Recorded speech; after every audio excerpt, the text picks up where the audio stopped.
আলহামদুলিল্লাহ। প্রিয় দর্শক, আপনারা দেখতে পাচ্ছেন আল্লামা মামুনুল হক দীর্ঘদিন কারাবন্দী থাকার পরে জামিনে মুক্তি পেয়ে আমাদের নিকট ফিরে আসছে। হুজুর আয়াত করতেছেন, আল্লাহ হুজুরকে নেক হায়াত দান করুন এবং পরিপূর্ণভাবে সুস্থ করিয়া দিন।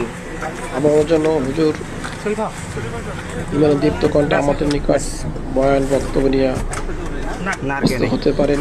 এই জন্য হুজুরের জন্য সকলে দোয়া করবেন। হুজুরের সুস্থতার জন্য আমরা সকলের কাছে দোয়া চাই। আল্লাহ হুজুরকে কবুল করুন দিনের জন্য। ঠিক আছে ভাইরা, আমরা যাবো চন্দ্রা দিয়া।